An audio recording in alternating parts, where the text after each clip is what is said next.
All right, so I've got 1 o'clock. Welcome to everyone. My name is Alex Tarantino. I am the chair of the Education Committee for Preservation Delaware. I'm really excited to have you all here today and to have Dan Shortridge, our next speaker. So just before we get started, just wanted to give everybody a couple of housekeeping kind of Zoom tips. So all the attendees, you are muted, so we'll ask that if you have questions for Dan, that you use the Q&A function located at the bottom of your screen. And then if you are having technical difficulties or issues and you need to get in touch with me, you can use the chat box for that. So we will take questions at the end of Dan's presentation.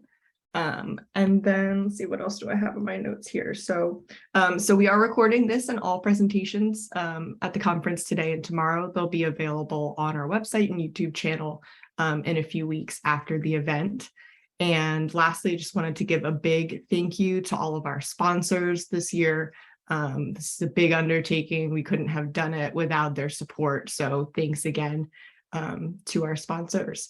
And with that, I'm going to go ahead and introduce our speaker, Dan Shortridge. So Dan is a historian, marketing consultant, former journalist, and ex-government communications leader who blends storytelling skills with a deep appreciation for the past. He's led PR and marketing for the Delaware Department of Agriculture, the Delaware State Housing Authority, and the Sussex Technical School District. Dan is the author of DIY Public Relations, a media handbook for local nonprofits and small businesses, and the co-author of Secret Delaware, a guide to the weird, wonderful, and obscure, and 100 Things to Do in Delaware Before You Die. He is at work on his 4th local interest book about the vanished and disappeared places of the first state. So welcome, Dan. All right, sorry. Thank you very much, Alex, for having me. Sorry about the little snafu there. Hope everybody is doing well.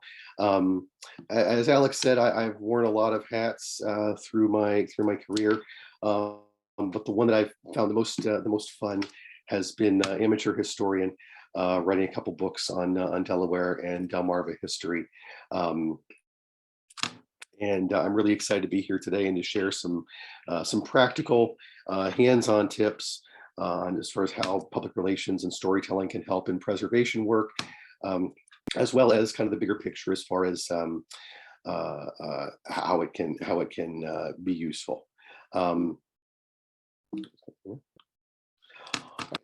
Why do PR? Lots of people may be asking this question. What are the benefits that it can bring to your organization? First, it can raise your profile, both organizational and individual. You can reach new audiences, get your team recognized, repurpose some of that content for newsletters, and it can also be a kind of independent stamp of approval from a third party. But the most important part in terms of preservation work is that it can really draw public attention to your issues and gain some energized allies there. We talk a lot about storytelling, right? In both history and in PR and communications. To me, a story is 4 simple things. It has obstacles and challenges. That's, in most contexts, we're talking about preserving a historic building or site. It's got characters. Those can be you and your supporters, people who have memories or lived or worked or played at the location you're working to preserve. Your journey, the process that you're going through to preserve it, and then a solution, which is hopefully going to be preserving that. I've seen a lot of PR about preservation efforts that has just focused on kind of the physical attributes of a particular building or a specific site. A story is more than just architectural elements. It's got to focus on people, whether that's people who are alive today and may have memories of a certain location, or the people who lived decades and centuries ago. You've got to focus your story on people to make it really truly memorable and stand out and be truly effective. Oh, what's not a story? This is one of my favorite topics to talk about. A lot of the information and a lot of the stories that are pitched to the media these days are exactly all of those items on that list, right? They get a lot of things that are information and not storytelling. So you can put your story heads and tails above the rest by focusing on things that are interesting, innovative, exciting. But the real goal is to be able to break your story down to the basic elements and answer that big question, so what? Why should I, Joe Q Public, care about this particular topic? That's really what you need to get across to the reporter, and hopefully what the reporter will get across to your audience. You've heard the phrase, if a dog bites a man, that's not news, but if a man bites a dog, that is news. That's something to keep in mind when you're talking about identifying your story and making sure you're telling it effectively. The next couple slides are just some success stories that I found just in a couple of minutes of research that specifically identified local media coverage and getting an energized base of allies and supporters being really a force behind some preservation efforts. The first is in Kansas City, where there was some historic district label placed to preserve some of these particular buildings. From Rehoboth Beach in Delaware, if any of you are from the coastal areas or have been down there, you're familiar with the Dolly's sign. It was the backdrop for hundreds of thousands of photos along the beach and the boardwalk. These screenshots here are from the Cape Gazette, the local newspaper. The one on the right is from the very first article that they wrote when they learned that Dolly's was going to be moving from its kind of iconic location right there on the boardwalk, a couple storefronts down. As soon as they established that the business was not shutting down, they pivoted and asked, what about that sign? And they kept covering that issue for weeks and weeks and weeks until it ended up, as you see on the left there, installed on the side of the Rehoboth Beach Museum. So that's kind of an example of preservation in action locally. Another success story from Atlanta. And this is one where again, it's a historic building, but the storytelling with this really focused on the fact, not on the design elements, which there was certainly plenty to talk about there, but really on the fact that this building was the first Black-owned bank in Atlanta. So again, focusing on the people, not just the attributes of the building or the location. To be sure, there are particular challenges that we face when talking about and communicating about historic preservation to the media, especially. One of those is demolition by neglect. That can make it really tough for reporters to want to cover a story or to even access the story. If the property owner is not interested in saving it, if they don't allow access to the property, that can be a really big challenge in getting a reporter interested in covering that story. This is an example of coverage from WDDE, our NPR station in Dover. Larry Nagin-Gast has done yeoman's work in covering the disappearance of a lot of older buildings in particularly Newcastle County, the Peach Mansions and so on and so forth. But demolition by neglect is certainly something that we need to be aware of when trying to get the media to cover these types of stories. Another big challenge to getting journalists to cover these issues is a lack of public understanding. A lot of people out there, as you well know, think that a historic marker or a historic district or placement in the National Register of Historic Places automatically means that a property is preserved in perpetuity.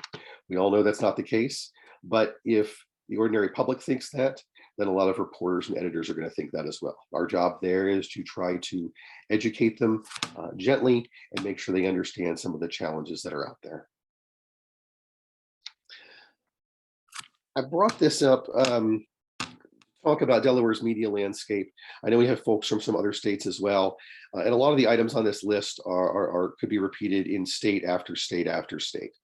The media over the last decade in particular has dramatically shrunk, particularly the local press. A lot of local news radio stations have converted to music formats.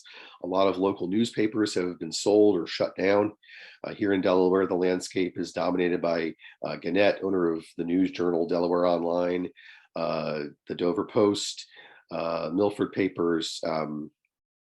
So there's a lot of repetition in those local papers, whereas previously there was competition and a lot of fighting for different and new stories. There is a strong tradition of independent weekly papers. For those of you in Sussex County, gives you an advantage there. The Cape Gazette, the Star Papers, Coastal Point, Glenn Rolfe's work with the Delaware State News. They do fantastic work with some of these issues. There is kind of scattered TV and radio coverage just because of where we sit in the TV market between the Salisbury market and Philadelphia. We don't really have a TV station that just covers Delaware, so we kind of have to piggyback off of those extremes there. We've also lost multiple reporters who have deep institutional knowledge. Molly Murray and J.L. Miller, I had the privilege of working with both of those. In looking back through some newspaper archives, it's just amazing how much they provided kind of the routine coverage of the places and people and the history and heritage of the places that we value today. Nowadays, you may have reporters who come in and spend 1, 2, or 3 years here and they're gone for another market. It's no longer a destination area. But no matter where you're talking about journalists working, they are generally overworked and underpaid. That sounds like a problem for them, not for us. It's actually a solution for us, because if we tell stories the right way, and if we give them all of the tools that they need to tell the stories, that dramatically increases the chances that they're going to pick it up and run it. What does the media need? Let's talk about this in a little bit more detail. We're talking about good stories, right? As we talked earlier about a strong narrative, you need to make sure your story is solid and strong. It needs to be complete. Can't have a bunch of holes in it. Can't have natural gaps. You've got to have all the information there for the reporter to understand. If it's a story that relies on data, make sure you have all your numbers lined up and easy to comprehend. You've got to have quotes that sound like a real human being speaking and not some sort of PR robot. Do not take your lead or example from a lot of corporate or startup press releases. The CEOs and those things sound like mechanical creatures. Make sure you've got that human element in your quotes. You've got to provide context, going back to that so what question. Why is this important? Why should anyone care? Photos and video. I'll circle back to that in just a minute. You've got to make sure that you're putting the news out in a timely manner, right? If you wait until the days before a zoning board vote or a scheduled demolition, that's probably not going to be enough time to pull us together and get the media attention to where it matters. You want to cut out as much jargon as possible.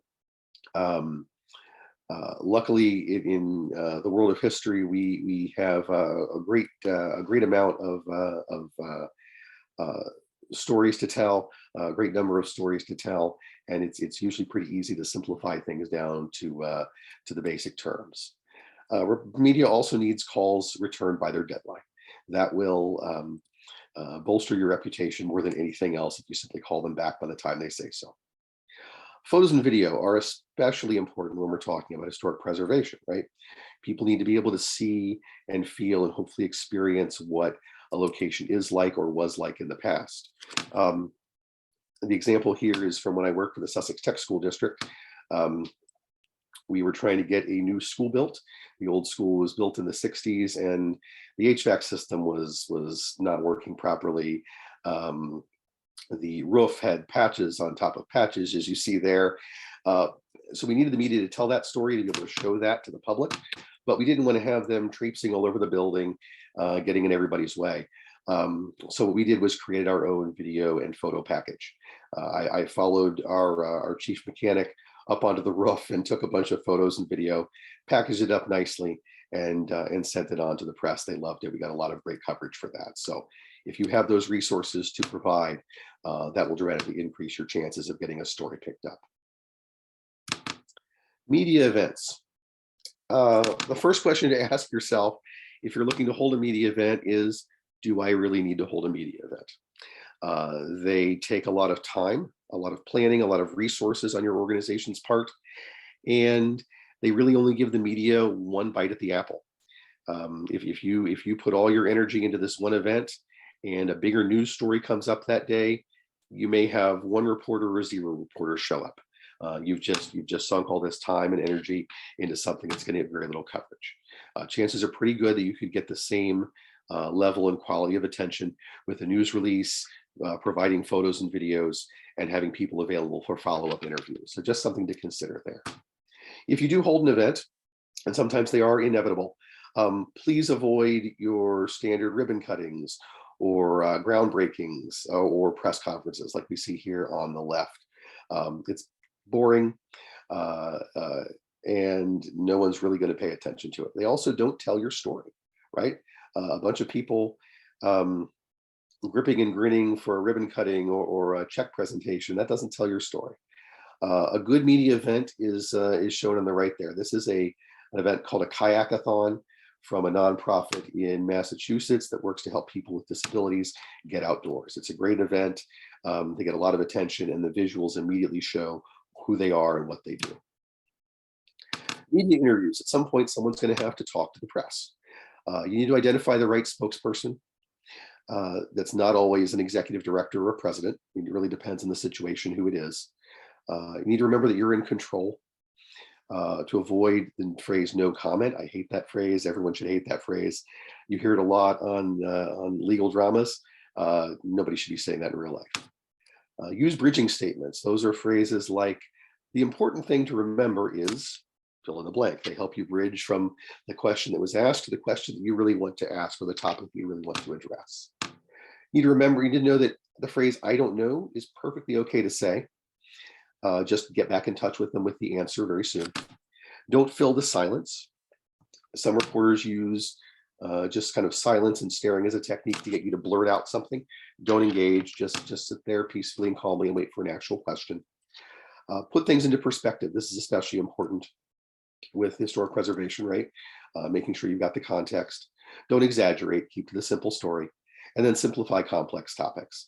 Again, a major advantage when we're talking about historic preservation and history. There are lots of opportunities to boil things down to some really simple stories. When you're sending out a news release, this is one of those fun nuts and bolts things. This is an 8-paragraph guide of how to put stuff together. It's a formula that anyone can follow, whether you're a writer or not. Has everything up there, the basics that journalists want: who, what, when, where, why, and how. You've got your quotes, details, more details, secondary quotes. At the end, I'm going to put drop a link into the chat for a news release tip sheet, a checklist of things to do when you're putting that together. Other media tactics, we talk about story angles. It's best to have your angles determined as smoothly as possible. A lot of times when we think of historic preservation battles, we're thinking about a David versus Goliath contest, right? A small group of feisty, scrappy fighters up against a rich developer or large property owner trying to keep something from being torn down. But you can also keep your organization in the news consistently with some of these other topics and angles. First, if you're the first to try a new avenue or launch a new program, starts and finishes. Again, the launching of a new program or finishing up an initiative with solid results. Donations, either large checks or large numbers of small donations. That can be a great signifier these days of really grassroots supports. Expansions, if you're expanding into a new topic area or a new geographic area. And anniversaries. These are great for historic preservation groups that are looking to lay the groundwork, making sure that people understand the importance of local institutions and local sites. Pick years ending in 5s or 0s. Those are always good. The media loves anniversaries. Assemble as many local stories about these sites as you can. And then records. If you're setting a record for something, that's always a great story to include. It doesn't have to be Guinness Book level, although those are always fun. When I worked for the Department of Agriculture, one of the records that we got to talk about each year was farmers market sales. So not a lot of money in the grand scheme of things, but we kept going up and up and up, and the media liked paying attention to it. A couple of media tactics specific to preservation work. If there's a zoning or permit vote going on, you're probably also going to have allies that you can align yourself with, and make historic preservation equivalent to traffic and natural resources or environmental concerns. Make it a trifecta of three things if it's a development fight there. If you have the opportunity to document a site in advance, try inviting the media in to write an article or to shoot photos or to take video before the threat becomes public. One of the most fun stories that I had a chance to do as a reporter was touring the Hearns and Rawlings mill outside of Seaford. It was not purely an advanced documentation type of thing, not purely altruistic. The realtor was looking to get some coverage for selling the property, but it was a great story that helped document some of that history as well. And then archaeological exploration. If you are, if you know that it's a given that the building's coming down or the site's going to be developed or vanish, see if you can invite the public or the media in to help document the past.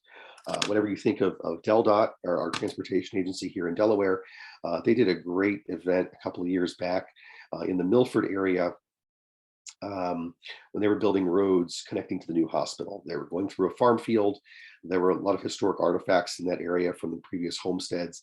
And so they invited school students in to dig and sift and get some hands-on experience there, and then invited the media in to help cover that. So it produced some great stories on a lot of fronts, and was a great experience for the kids who were able to do that.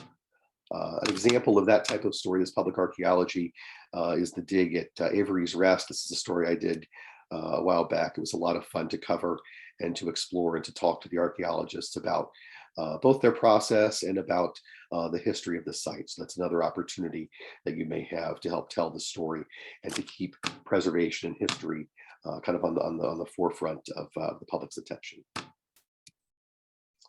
All right, questions. It looks like we may have a couple in the chat there, or we can drop them in the chat. If you have questions that come to you in the days and weeks ahead, please feel free to email me. I'm not selling my PR services. I really enjoy history and telling these stories. I'm more than happy to help out or give some advice there. So if any questions, let me know. Awesome, Dan. Thank you so much. I'm actually not seeing any questions yet, so shout out to the audience. If you have a question for Dan, please send it in the Q&A. I know at least I have a couple or comments. I mean, I think this is such an important topic, sort of working in the field of preservation. I find every day that it's really easy, to kind of get tunnel vision. I know what I'm talking about. I know why I think it's important, but it's not as easy to always convey that to others or to articulate it just at all. But like you said, it kind of the so what to articulate it in a way that either makes sense to others or is relevant, so like really considering your audience is so important. And I guess I should speak for myself, but I mean, I'm trained as a historian, not as, a public relations expert or an expert in communication. So I think that's a skill that is so important for us in the history field to build and to really kind of learn about. So, I mean, I guess one question that comes to mind for me is, what are your thoughts? I mean, it seems like now social media is such a major kind of, it seems like that's the way that a lot of people are getting their news. So I wonder if you kind of have any thoughts on that and kind of how that's changed things, or maybe, your tips on kind of how to work in a social media world and kind of harness that kind of aspect of media. Sure. Then thanks. That is a fantastic question. Social media has absolutely changed the game in terms of communications and advocacy. You can get the word out very quickly to a large group of people who may not have even heard of your organization or the work that you're doing there. I can think of a couple of groups on Facebook that they're just kind of organic groups of people who post local history tidbits, photos. There's a great one that covers Seaford, Delaware, just north of where I grew up. They do a fantastic job of sharing flashbacks and recollections and research. Those are perfect places to recruit allies and to get information out about particular preservation efforts or work that's being done. So you can really reach a completely different audience that you might not normally have reached for relatively little effort. A very important part of this, of course, is having visual images. Keep coming back to that. You've got to have good photos and video if you have that to help tell that story and get that message across there. That's great. Yeah, no, that's totally great. And I also loved what you said about, the story. It's about people ultimately, not just about, sort of things. And I don't know. I like that. I thought that was really poignant. So we do have a couple of questions in the Q&A I'm seeing now. So someone is asking if there's a list of media contacts to send press releases to, and just kind of, I guess, trying to figure out who the best person to contact is. Yeah, if we're talking about here in Delaware, we have a small enough media market that it's fairly easy to research who the best people are, simply by picking up the newspaper and reading it, or paying attention to your local TV station, the types of things that they cover there. I have my own lists that I kind of develop by hand when I move into a new role. It really depends on what types of issues that people are interested in. The biggest thing is just to cast a wide net, include editors as well as reporters, because sometimes reporters will miss something, and your release will catch an editor's eye, and they'll assign something to it. If you're looking for a particular contact at a particular outlet, please shoot something to my email, and I'll be happy to help anybody out. Thanks for that. Yeah, no, I hope, I'm so glad that you're willing to be a resource for folks. I think that's a great way to connect. Let's see, another question. Do you have a sense about how much Delaware residents care about history and historic preservation in comparison with other markets or other topics? That's a tough question. I don't have any in-depth insight into that. I do know that particularly in Sussex County, where I'm from and where I covered issues for a lot of my career, there's a large population of retirees moving into the area who are very passionate about local history. They may not have been, they didn't grow up here. They lived in New Jersey and Pennsylvania and DC and states up north, but they're very passionate about their newly adopted state, and very interested in those kinds of topics, and very active to take a role if they can. So that's certainly something that I think makes us stand out a little bit. Yeah, that's great. And I mean, I'm just thinking of, you were talking about on social media, there are these groups that have formed for different areas, or, the towns that they live in. And I think there is a lot of interest. I think maybe part of the challenge is everything that, you kind of discussed today is finding a way to sort of make that larger connection, or kind of widen those audiences. So, I think kind of harnessing the power of the media and effective communication can maybe help to sort of, I don't know, widen those kind of grassroots groups, or even make them bigger, get new people, get somebody interested that didn't know about what you were talking about before. Yes, it's all part of it's all part of your toolbox, whether it's advocacy or membership growth or development. It all ties together, and PR can really play a big role in that. All those things. Awesome. Well, let's see. Let's do, we have time for one more question. I know we're coming up on 1:30 here, but we did just get one in the Q&A. So a city government historic preservation commission is not supposed to make a pitch or kind of support, I guess, certain topics, either for or against. So I guess using that as an example, would you have any PR tips for a group like that? That sounds like maybe they have to kind of keep an even keel. That is a tough one. I can think of one example in particular where that certainly is the case.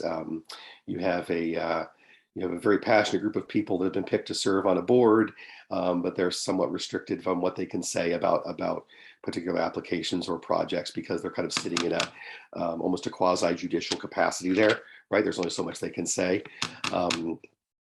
I think generally people in that type of position, one of the things they can do is work on more general public education. There are certainly things they can speak about the importance and value of historic preservation. They can also work kind of behind the scenes to recruit some allies who can say the things that maybe the board member can't say in their official position there. And one great way of doing that is letters to the editor and op-ed columns. A great way of showing and documenting public support and drawing attention to the decision makers that hey, there is a wide base of support and advocacy for these issues. Fantastic. Thank you so much. Let's see. So I do have 1:30. So and that's all the questions I'm seeing. I do have a couple of comments just saying, how helpful this information is, Dan, and that it's just something that maybe doesn't occur to us all of the time. So it's just really great to have you here today to sort of give us some pointers. So I just want to thank you so much for your time today. And it was a pleasure to have you. Well, thank you all. And then I'll just say for our attendees, so our next presentation starts in about 10 minutes or 15 minutes, sorry.